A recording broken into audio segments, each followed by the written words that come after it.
Oh man, let me tell you. Oh man, let me fucking tell you. Did I or did I not call it? Did I or did I not fucking call it 2 weeks ago? Oh man.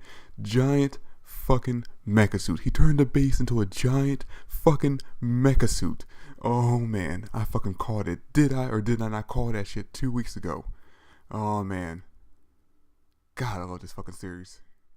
Okay, so we find out who that guy was who showed up at the end of the last chapter, and it turns out his name's Henry, and we had to wait pretty much until the end of the chapter to find this out. Because this guy's quirk, because, every member of the Black Bulls has to have some kind of personality quirk.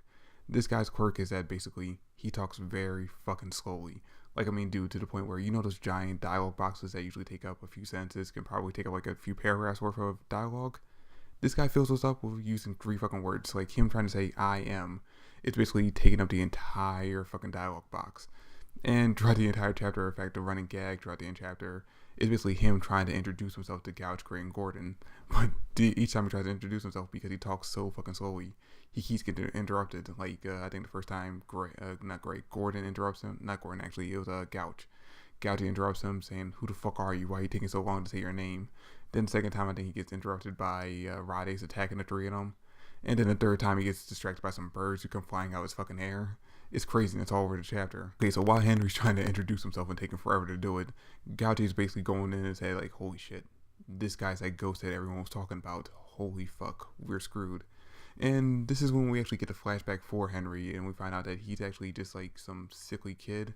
He basically lived in the base his entire life. He was born there. He was raised there by his parents until they eventually he's not even sure what happened to them. They either left him or they died off trying to get some like medicine for him or something. Basically, he's just sitting there by himself, and he has some kind of weird disease that basically he needs to siphon off magic or like magical energy from people, like from people around him, where he's going to die. And we find this out because Yami comes looking for like a base to set up like the Black Bulls headquarters, and he comes there like saying, "Hey, this is a pretty cool base. I want to take this place over. Do you care?" And Henry's like, "You know what? You can have it. Just give me a few days. I'm gonna be dead in like 2 or 3 days because I have no one here to siphon magic from. So just give it a few days. I'll die, and then you can have the base. You can do whatever you want with it." But Yami's like, "Nah, nah, nah, nah. That ain't gonna work. I'm not gonna let you die because I'm not gonna let my base be haunted by you." And that's just basically his excuse. But he's basically saying, "I'm not gonna let this kid die. He has potential. He can do something with his life." Even though we find out that Henry actually isn't able to leave the base himself. That's pretty much the reason why he's been bedridden, and the reason why we haven't actually seen him throughout the entire series.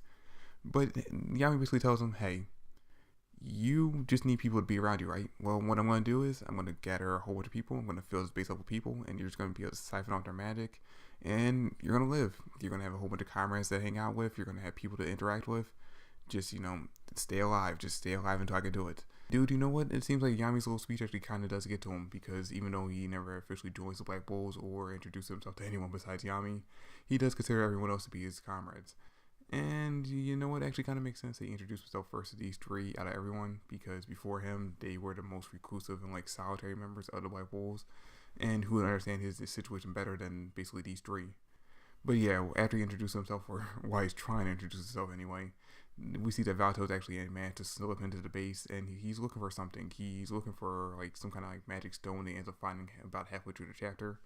And right before you can actually grab it and get the fuck out of there, and the base ends up like shifting him, or I'm not sure if he does, but at least the zombies that were in there with him get thrown out of the base. And dude, this is when we see that Henry turned the entire fucking base into basically a Megazord. Like, it was straight out something like our Power Rangers. I mean, seriously, the thing had a bull for a head, and then a giant fucking robot body, and then he's like, "Hey, if you're gonna fuck with my friends, I'm gonna fuck you up." And that's where the chapter ends. Like, dude, I was lukewarm on this arc in the beginning, because the whole base attack on the White Knight's Eye was interesting, but ever since they started this whole reverse base attack with them attacking the Black Bulls, I've been in, and then this chapter got me even more in. Man, I cannot wait to see what happens next week. But that's pretty much it for the chapter. Thanks for watching. Hope you enjoyed. If you did, drop me a like. Subscribe to the channel. I greatly appreciate it. Comment down below with your thoughts. And I'll catch you guys later. Peace.